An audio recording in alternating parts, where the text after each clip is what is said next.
ਭਾਈਜਾਨ 5 ਬੱਚੇ ਨੇ ਆ ਵਾਲੇ ਤੇ ਦੋਵੇਂ ਜੀ ਲੜਦੇ ਸੀ ਤੇ ਉਹ ਸਾਡੀ ਫੁੱਫੋ ਸਾਡੇ ਘਰ ਆ ਜਾਂਦੀ ਸੀ ਤੇ ਫਿਰ ਕੁਰਾਨ ਲੈ ਕੇ ਆ ਜਾਂਦਾ ਸੀ ਕਿ ਮੇਰੇ ਨਾਲ ਭੇਜੋ ਤੇ ਅਸੀਂ ਭੇਜ ਦਿੰਦੇ ਸੀ ਤੇ ਫਿਰ ਮਾਰਦਾ ਕੁੱਟਦਾ ਸੀ। ਉਹ ਸਾਡੀ ਫੁੱਫੋ ਸਾਨੂੰ ਨਹੀਂ ਸੀ ਦੱਸਦੀ, ਲੋਕਾਂ ਦਾ ਕੰਮ ਕਰਕੇ ਕੌਲੀਆਂ ਧੋ ਕੇ ਕੜਾਹੀ ਤਾ ਕੇ ਬੱਚਿਆਂ ਦਾ ਪੇਟ ਪਾਲਦੀ ਸੀ ਤੇ ਸਕੂਲੇ ਕੰਮ ਕਾਰ ਕਦੀ ਕਿੱਥੇ ਕੰਮ ਕਾਰ ਕਰਾ ਕੇ ਉਹ ਬੱਚਿਆਂ ਨੂੰ ਵੀ ਪਾਲਦੀ ਸੀ, ਉਹਨੂੰ ਵੀ ਪਾਲਦੀ ਸੀ।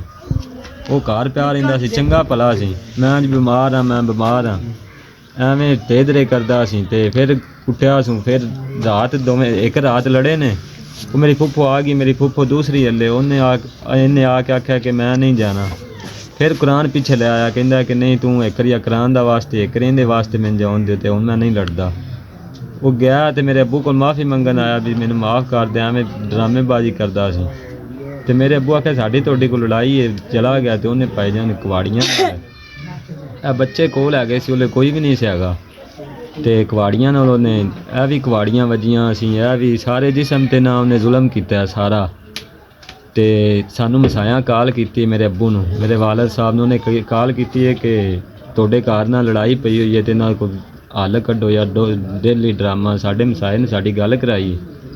ਮੇਰਾ ਵਾਲਦ ਸਾਹਿਬ ਗਿਆ ਤੇ ਆਵਾਜ਼ਾਂ ਉਹਨੇ 3-4 ਮਾਰੀਆਂ ਨੇ ਤੇ ਮੇਰੀ ਫੁੱਫੋ ਅੱਗੂ ਨਹੀਂ ਬੋਲੀ, ਉਹ ਅੰਦਰ ਮਰੀ ਪਈ ਸੀ। ਤੇ ਉਹ ਕੱਢ ਟੱਪਿਆ ਬਾਹਰਲੀ, ਕੱਢ ਟੱਪ ਕੇ ਤੇ ਅੰਦਰ ਗਿਆ ਤੇ ਅੰਦਰਲਾ ਉਹਨੇ ਦਰਵਾਜ਼ਾ ਖੜਕਾਇਆ।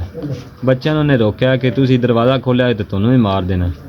ਇਹ ਬੱਚੀ ਇਹਦੀ ਮਾਂ ਇਹਦੇ ਕੋਲ ਪਾਣੀ ਮੰਗਦੀ ਸੀ ਤੇ ਪਾਣੀ ਇਹ ਦੇਣ ਲੱਗੀ ਤੇ ਉਹਨੇ ਇਹਦਾ ਵੀ ਗਲਾ ਦਬਾਇਆ। ਇਹ ਗਲਾ ਇਹਦਾ ਨਜ਼ਰ ਆਉਂਦਾ ਪਿਆ। ਤੇ ਉਸ ਤੋਂ ਬਾਅਦ ਅਸੀਂ ਗਏ ਹਾਂ ਤੇ ਕਿਹੜਾ ਛੋਟਾ ਬੱਚਾ ਸੀ ਉਹਦੇ ਉੱਤੇ ਉਹਦਾ ਪਿਓ ਡਿੱਗ ਪਿਆ, ਉਹਨੂੰ ਦੁੱਧ ਦਿੰਦੀ ਪਈ ਸੀ ਤੇ ਜਾਣ ਕੇ ਉੱਥੇ ਕੋਲ ਲੰਮਾ ਪੈ ਗਿਆ। ਅਸੀਂ ਗਏ ਹਾਂ, ਫਿਰ ਸਾਰੇ ਨਸਾਏ ਵੀ ਤੇ ਸਾਰਾ ਵਾਮ ਇਕੱਠੀ ਹੋ ਗਈ।